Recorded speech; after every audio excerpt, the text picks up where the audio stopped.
to Mental Health 101. Mental Health 101 is created to empower mental health awareness. And today I have my special guest.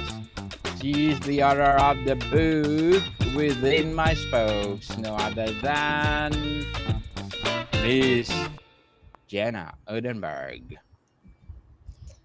Hey, Danielle, thanks for having me. Welcome to Mental Health 101. Miss Jenna, can you please introduce more about yourself? Yeah, I am coming to you from Minnesota on beautiful shores of Lake Superior. I am a manual wheelchair user for the last 37 years and have been diagnosed with juvenile rheumatoid arthritis since the age of 7, so for 38 years.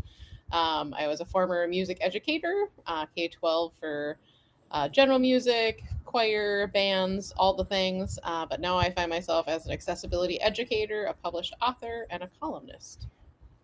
Indeed, congratulations for sharing your talents to the world, Miss Jenna.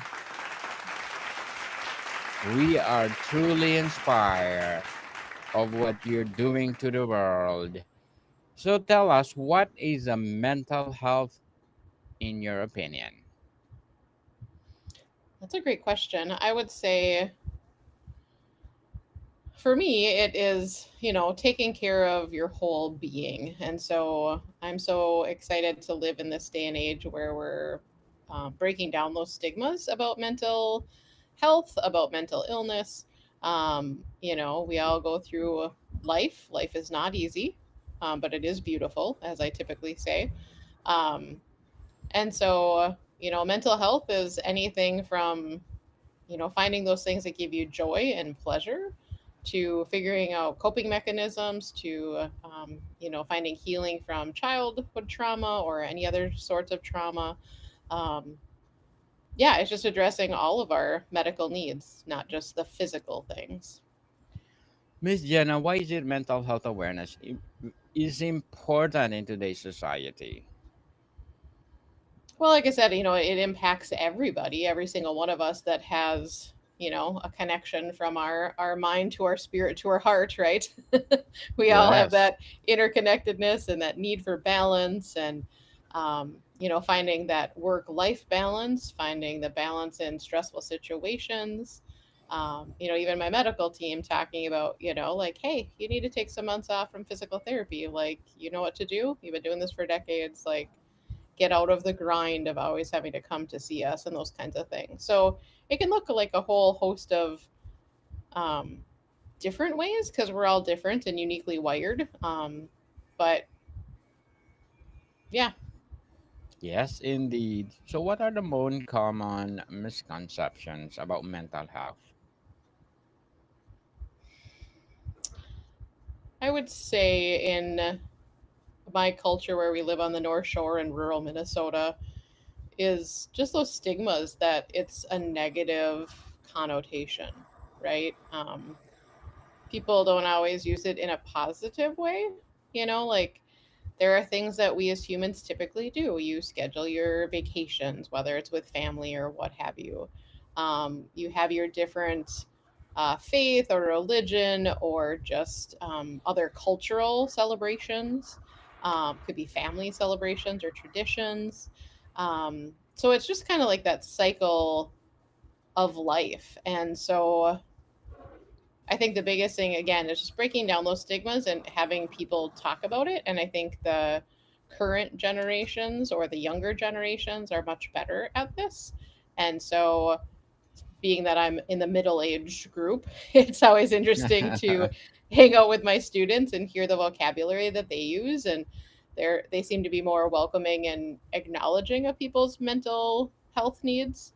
And then, I hang out with some of my besties that are retirement age and older adults too. So my adopted grandmas and grandpas, and, easing into those conversations for them because, as we age, our neural pathways change.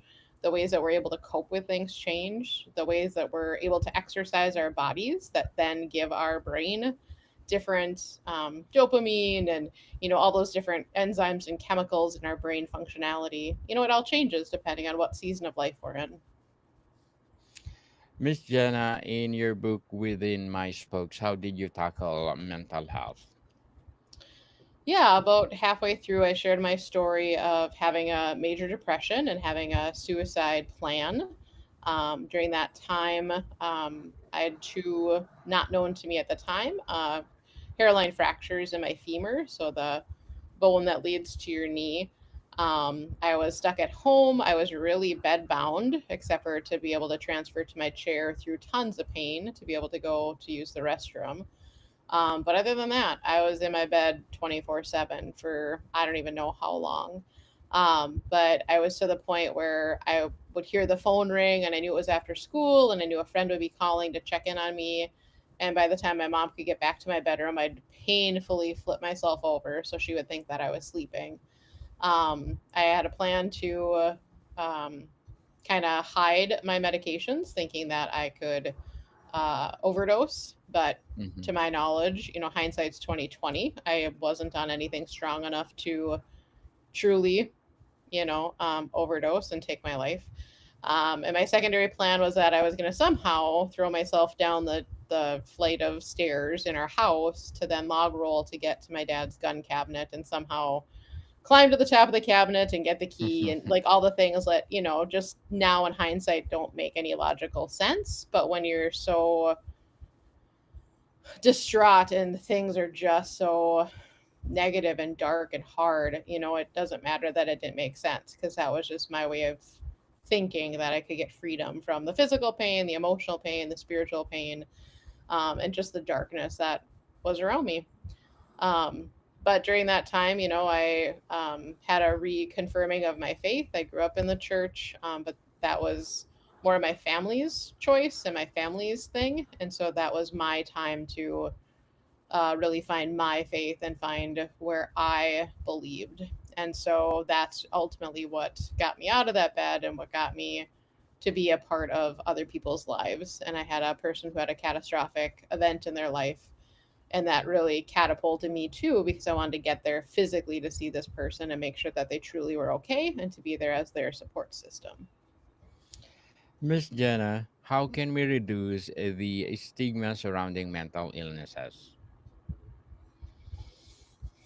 I would say we just need to keep talking about it in respectful ways and also, just learning more about it. And I think so often, at least in my current life, I'm figuring out that through a lot of my life, everything was always either good or bad, right? Like, oh, Yes. eating an apple a day is good for you. Eating that candy bar a day is bad for you, right? Kind of a bad example, but you know, not everything inherently is good or bad. Sometimes things are just is. And sometimes people struggle with mental illness or mental health for a season of life, sometimes due to a medical condition, sometimes due to a medication, and sometimes due to just an imbalance of things that are happening in our body chemistry that we just don't know. And it doesn't mean that that person is bad.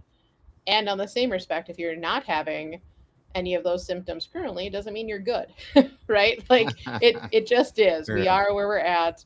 And I think also I love that there's many ways for people to get help these days, whether it's through texting or websites or just using technology in a different way. But going to counseling has been great for me, not only dealing with my own mental health and my own mental, slight depression and anxiety. Um, it also has helped me understand inner workings of other colleagues or coworkers, some of my students. Like, there's just a way of like, we humans are very complex and we don't always know how to communicate very well. So, getting more knowledge and asking curious questions is, I think, how we continue to move forward in healthier ways. Indeed. Very well said, Miss Jenna. Very well said.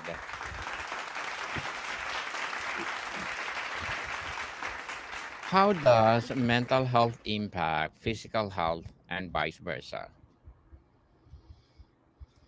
That is an awesome connection to talk about.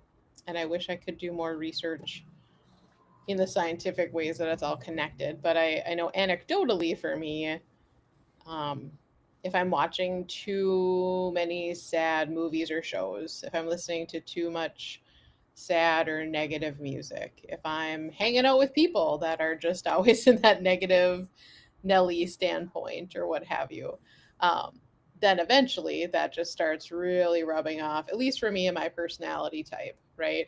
So I need to make sure that I'm hanging out with people that are safe for me, people that are encouraging for me, people that I also can encourage. Because sometimes it's not always about what we get from others, but it's also what we can give out to the rest of the people around us, um, and just making a positive impact on the world around us.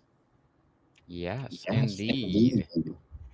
Why is it important to seek professional help when dealing with mental health struggles?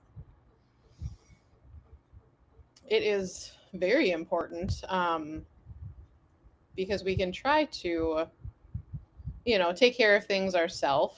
I wish that when I experienced my depression that I would have been more honest with people. I wish that I would have been able to seek out professional help at that time in life.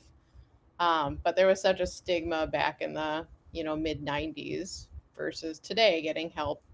Um, and as much as friends and even some trained people, like I was a public school educator, so we had to go through lots of mental health, first aid, all those kinds of trainings. But we weren't professionals in any way, shape, or form. But we knew the emergent things to do, the questions to ask, the referrals to create, creating a safe space for both the person that was going through it as well as others around them.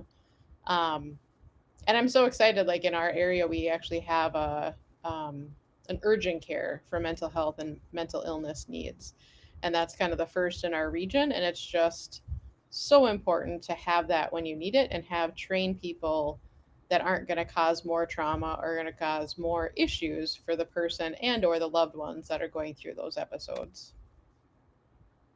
Interesting indeed, Miss Jenna.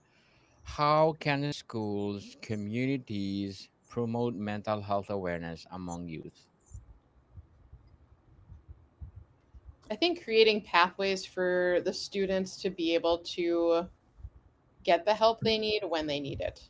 So, like I said earlier, making sure that there's ways of texting, but yet also making sure there's other ways that students that don't have cell phones or don't have access to the internet or apps or whatever can still access the help that they need when they need it.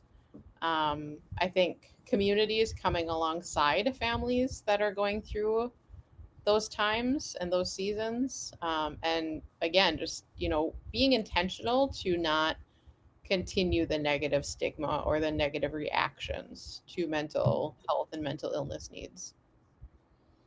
Indeed. In what ways can mindfulness and meditation support mental wellness?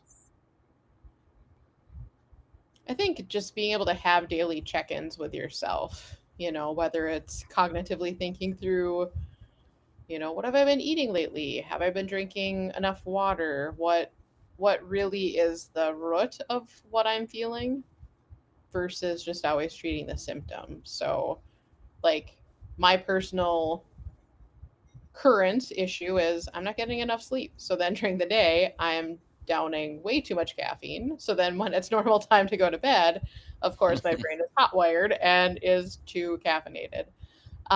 So it's figuring out those check ins with your body and your normal routines and the normal rhythms of your life. And also, like I said earlier, doing things for others, not to the point where like you're a doormat and you burn out or anything like that, but having those couple of intentional outlets in life where you're gaining that purpose, you're giving joy, because a lot of time when you are a blessing, you're getting even more blessings back. Miss Jenna, what should someone do if they feel overwhelmed but don't know where to turn? Reach out to somebody that's trusted, somebody that you feel safe, somebody that you maybe know has gone through it before. And once you're on the other side, make sure that you're sharing that story so people know that you're a safe person to people for people to come to when they're in their time of need. Indeed. So, how can I encourage, or how can we encourage open conversations about mental health in families? I think just starting to have those conversations using those emotional words, sharing your own story, not talking about others, but really making it your own, which can be very vulnerable and can be very hard at times. Um, but once you start sharing and once you're courageous enough to break down a little bit of a wall, then they in turn, typically from my experience, will slowly let their walls down as well. And so just knowing that it's a marathon and not a sprint. And so changing that culture is going to just take a lot of daily intentional choices and making sure that you're having shared vocabulary about things as well. So, um, one of the words that I'm always convicted about is like I grew up where everybody's like, "Oh, that is so crazy. That's awesome." And it's like, in today's day and time, using that as an expression isn't good, right? Because that is a very triggering word to folks that do go through different mental illness and mental health episodes. So I'm trying to do better at even getting those words out of my mouth because I don't mean them in that sense, but they can mean other things to other people. Um, so, yeah, it's just about intentionality and asking curious questions. Miss Jenna, how has your personal experience shaped your understanding of mental health? It has shaped it hugely. I don't, all I can do is share my story. It gives me a greater empathy, but I'll never be able to walk or wheel in the shoes of someone else. But at least I can sit in that place of discomfort with people. Sometimes that's all people need is just somebody to sit and be in that same space with them. Not to fix anything, not to change anything, but just to know that somebody is willing to just be in those hard places. So, yeah, being able to ask the questions and authentically be in someone's life in those deep places would be the best first step. Certainly.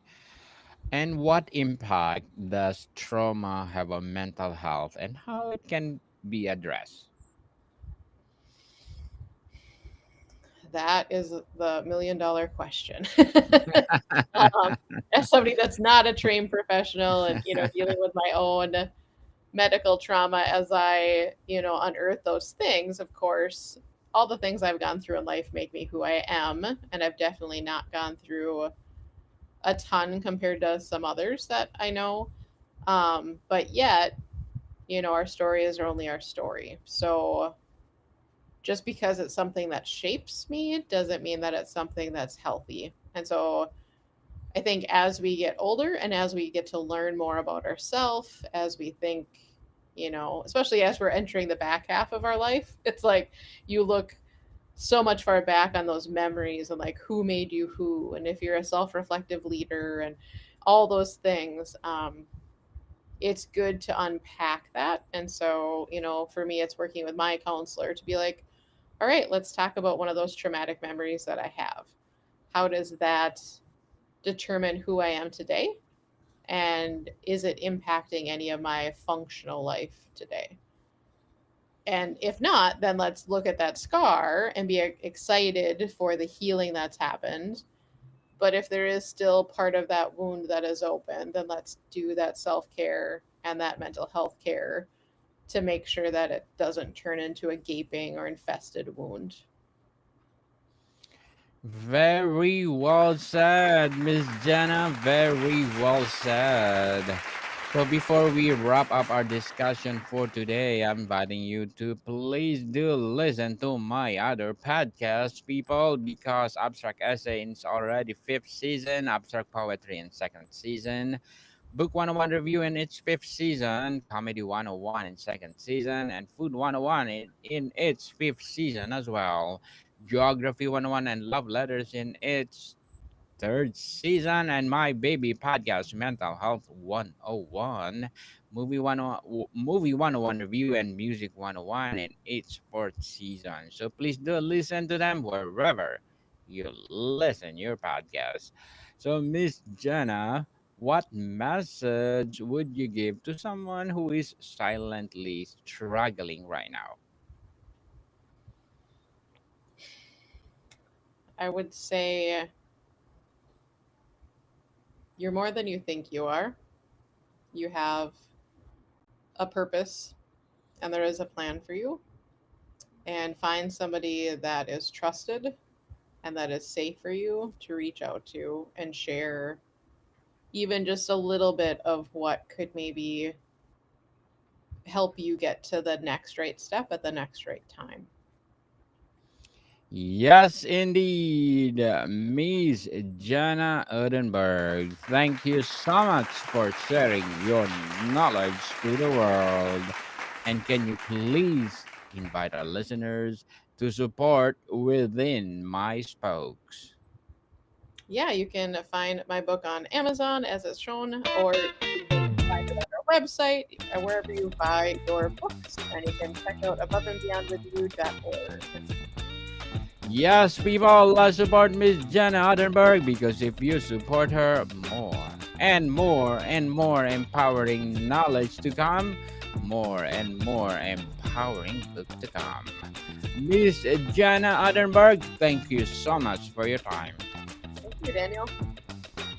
More to come, people. See you soon.